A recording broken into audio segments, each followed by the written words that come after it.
Hello, Miss Jones? Miss Jones in the General Affairs Department? Why are you not at your desk? There is something urgent that I need you to do, but you happen to be away just when I need you here. How useless can you be? What? Oh, it's Miss Smith from the sales department. I hope you're doing well. Hey, come back to your desk right now. We aren't done for the day yet. What are you doing, sneaking in a little bit of a break? You're 7 years older than me, but you're such a useless worker, I tell you. I'm sorry, but I was sent on an errand. What errand are you talking about? You know how our company is planning to have a barbecue party tomorrow? They asked me to go buy some ingredients for that. Oh, it's the one that President Huxley is going to host. He's a great one. He is considerate of his workers, and he is a kind, handsome man. And he's only 32 years old. I wonder if he has a girlfriend. What do you think? Miss Smith, I thought you had something urgent you wanted me to do. What? Oh my God, that's right. I should be back in about 30 minutes, so if you could leave a memo on my desk on what I should do, that would be great. If there is something I don't understand, I'll come to you and ask. All righty.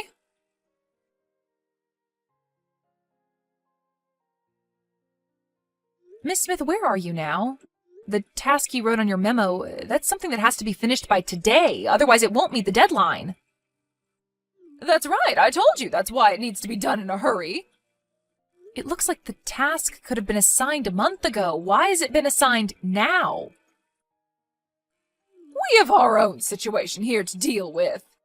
You people in the General Affairs can eat because we in the sales department work our butt off. So stop complaining and just do your work.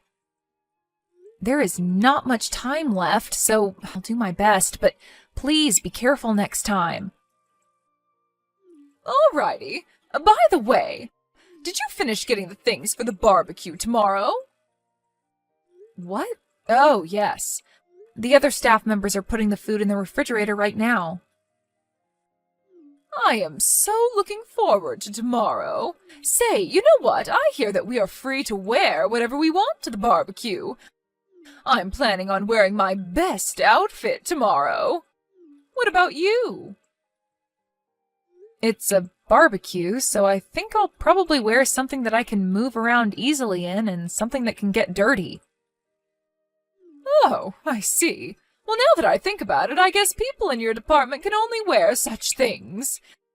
You, in particular, can only do these odds and ends types of jobs at the company, right? You are an old miss, after all. All right, I win.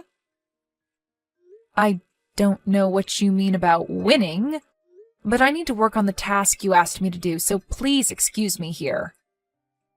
When you finish with it, print it out and put it on my desk, all right?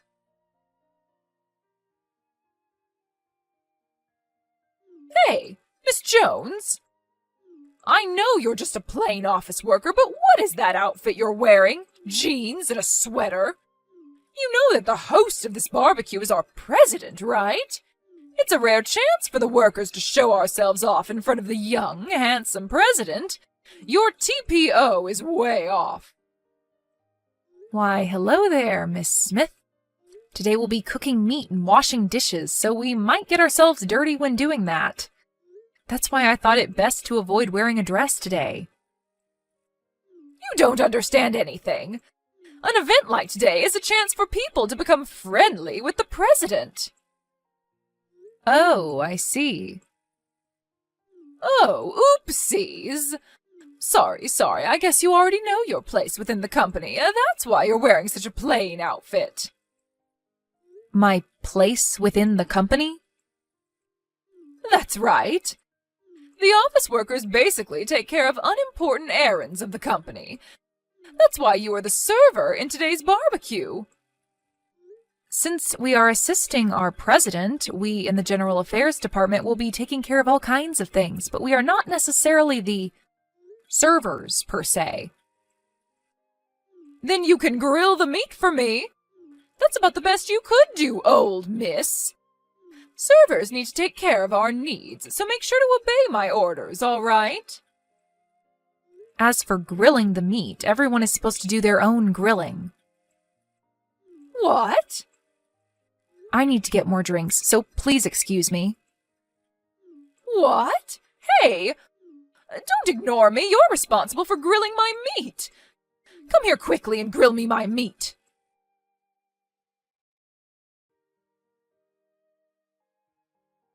Hey, Miss Jones.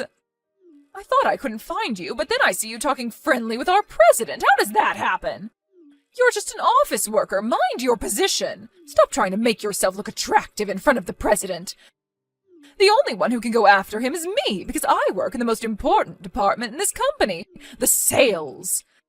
I was serving him some drink just now, and we were getting on quite well. I just need a little bit of time, so don't get in my way. Get away from him right this moment.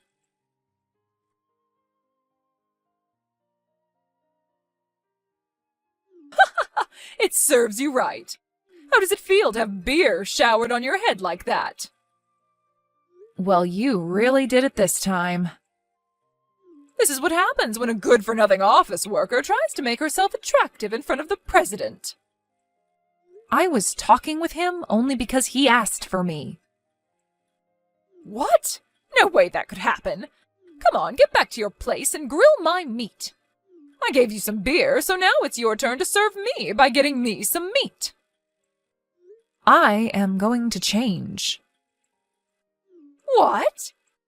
It won't make any difference whether you change your outfit or not. If I continue wearing these clothes, I'll catch a cold. Oh, that's right. The president was saying that there will be a surprise announcement at the end of the barbecue. Maybe he's going to announce that he likes me. I guess when I served him beer, he noticed how attractive I am. Oh, my God. Yes, I'm going to go up the social ladder by marrying into a rich family. Oh, there is some cooked meat. I think I'll eat that while I can. Oh, that's right. After he tells me that he likes me, it might also work well if I bring him a nicely grilled piece of meat. Then I can show everyone how close we are. You are going to be in so much trouble later. This meat is so good!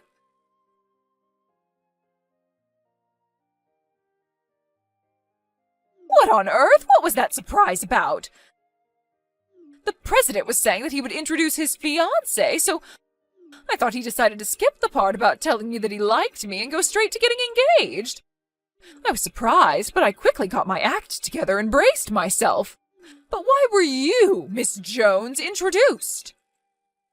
The engagement announcement was actually going to be in 2 months. What? But you showed how you were trying to get the president for yourself. That became obvious. What's wrong with that? There's no one more suitable to be the president's wife than I. Our president physically can't drink alcohol. What? That's what he was telling you, but you were so persistent. When he left his seat for a moment, you poured alcohol into his glass of tea. If I hadn't noticed that, he would have drank it and would have been carried off to the hospital in an ambulance. What? You mean that wasn't beer? He was telling you that he can't drink, so I think one could safely assume that that glass did not contain any alcohol. But I thought he enjoyed my company. The way you behaved made him think that you were quite dangerous. Also, the fact that you poured beer on my head was the last straw. That's why we decided to announce our engagement this evening, although it was a sudden decision. What the hell? Something is just not right. How could a plain old office worker get married to the company president? You're only given jobs that anyone could do. You only do boring work. The president and I have known each other since we were kids. We've been going out since I was around 20 years old. What? We used to work in different companies, but when it was decided that he was going to take over his grandfather's company, he thought it wouldn't be good if his future wife had no idea what kind of company he was going to take over. That's why I ended up changing companies. Well, I see. I guess anyone can do office work, so it's easy to change companies. It seems that you don't understand what office work consists of and that you really don't think highly of it. But I really don't want to be criticized by someone whose sales records are the worst in the department. Well, fine then. If the president is taken, I'll just look for someone else. Someone else? The managing director's son. I hear he's the president of a startup company. The managing director's son? That's right, I'll be able to marry into a rich family. I think it's impossible. What? Why not? At the barbecue today, you were eating the meat that someone else had grilled one after the other. What's wrong with eating meat that was cooked? That meat was all grilled by the managing director's son. What? Family members could also participate in the barbecue today, so he was also there. I thought we were grilling our own meat, but there was a woman who kept on stuffing herself with the meat that I grilled one after the other. She was wearing this flashy dress that wasn't suitable for the occasion, he said. I think he was talking about you. What? To begin with, I think you have other things to be concerned about right now. What? What are you talking about?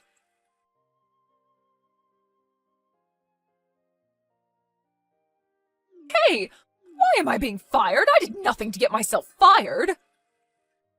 It's what the company decided, so there's nothing I can do. You probably said something to the president, didn't you? I am not so low as to bring my private affairs into company matters. Well, it's true that how you acted at the barbecue was the primary cause. What do you mean by that? First, you poured alcohol into the president's glass, which could have seriously endangered his life. Second, that you poured beer on my head. Third, that you chose to ignore that rule about grilling your own meat and took other people's meat before they could eat it. Based on those reasons, the company started looking into the possibility of other victims. The compliance department in the company conducted some hearings. What? Hearings? I would have you know, though, I am usually working as one of the members on the compliance team, but this time, other people were put in charge of the case. Once they started looking, there was so much that they discovered. For example, you tried to make an 18-year-old employee drink alcohol at your department's gathering, and because she refused to drink at that time, you persistently complained to her the next day. And in another instance, you tried to claim another employee's sales records as your own. And there were many more similar complaints against you that they uncovered. What? Against me? It seems that these facts didn't come out into the open until now. But after gathering the data and finding out that there was so much, and the fact that you had caused our business partners much inconvenience in the past, they decided to fire you. No way! That is all that I have been told. But I think you were told of all this when they informed you that you were being let go. What? It would be better to listen to what other people tell you. If you do that, you can avoid making mistakes so that you can live a better life. That is a given. So that is all. Please excuse me.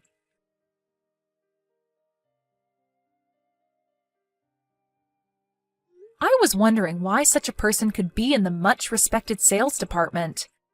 The recently retired ex-manager of the sales department could not say no to someone he owed a favor to, so that's why she was able to join our company.